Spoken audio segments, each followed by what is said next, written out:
Hi, my name is Sarah Goff, and I am so excited to speak with you today about your most luminous chakra zone, the crown chakra. You know, if you imagine a crown being placed right on your head, which you might live in that way anyway, this is your genius zone. The area right inside of that crown is the region about which I'm speaking. And in your particular case, that crown chakra energy is not only the top of the head, but it's expanding well above your head and up beyond. And it's really seen as our connection to the ethers. So in the chakra system, we have 7 energy centers.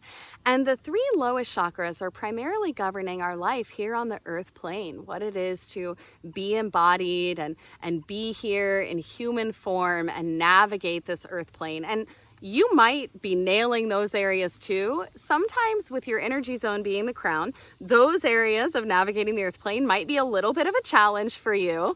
And that would be very, very typical. Maybe not, maybe so. And those are really keeping our feet very firmly planted on the ground, those lowest energy centers. And then the highest 3 are governing the more esoteric or intangible areas of our lives, those aspects of our lives that are so incredibly, profoundly important, but that we can't really grasp with our physical senses. You know, they're not in form. We can't hold them or see them or touch them in quite the same way. And those 2 senses of energy are meeting at the heart, the central chakra. And this crown in particular, it's those intangible, important, but esoteric energies of which I'm speaking to the exponential degree is what your connection really is. And so the idea here is that life contains esoteric forces, you know, that sometimes have names. Maybe it's God or goddess. Maybe it's the divine or the sacred.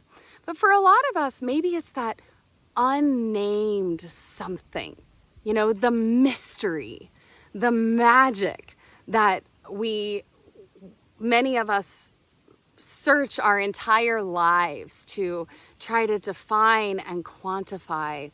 But you, with this resonance of the crown chakra, whether you've named it or not, whether you've embraced it as mystery or you're more part of a lineage that has conceptualized, you in particular probably have a better understanding of the types of divine energies I'm talking about than I can even express in language, you know, because it's really, you bear for us a connection to the angelic realms, however you might define that. And wow, what an incredible energy center to bear, because in the yogic tradition, when our entire system is aligned, when we're not only rooted into the earth and navigating the earth plane, and we're centered in our hearts, and we're opened up in these esoteric realms, and especially the crown, which is extending way up above us, we can become lightning rods for the energy of the earth and the energy of the divine, and both can really be moving through us. And we can bear for the world such a principle of peace that surpasses all understanding. Such a principle that is clear and aligned and organized. And, you know, when you are aligned, you in particular are able to bring a peace, a calm, an understanding of the workings of what's going on here. You can come into any sense of chaos in the world and bring this level of guidance, this level of trust that everything is either unfolding just as it should, or if we connect and we open up to a higher energy, we can get it there. We can get it there, you know?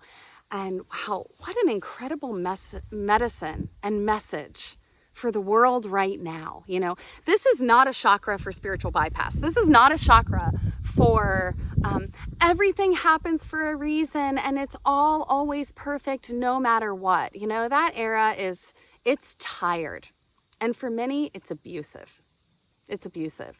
But you, in particular, if those other chakras, those lower chakras are also in alignment and they're well, you are able to bring a principle of either it's all divine, it's all perfect, there is a magic and angelic realms that are infusing all of this, or you're able to come in to the systems on this planet that are currently not okay, that are toxic, that are dysfunctional, that cause harm. And instead of spiritually bypassing that, you are able to see it for what it is and then say, how can I bring those higher energies and those angelic realms forward to bring peace and healing and calm and divine and magic to this place? How can we align it so that it is all working out for the highest good of all beings everywhere? You know, your sense of the worthiness of all beings everywhere, deserving to connect to their highest good, to life at its highest octave, is so on point. And wow, that is such sacred medicine in these times. And for that reason, I am so grateful that you are here. I am so grateful that you are bearing that crown chakra energy today on this planet. I invite you to wear your crown proudly and to continue to open up that luminosity center that you bear and to keep extending to those angelic realms, because we need what you bear. My passion, my gift in the world is helping all of us to ascend to those highest octaves, our most radiant light that we all are worthy of embodying and living. If this resonates for you with your particular brand of luminosity up here, I trust that you'll feel the call. And I hope you'll check out some of the links below or look ahead with me to some of the really exciting offerings that I have on the horizon that are all designed to help you and all of the rest of us really align that entire energy field, express most fully our radiance on this planet, and help create that highest octave for everyone that you especially understand. Thanks for watching.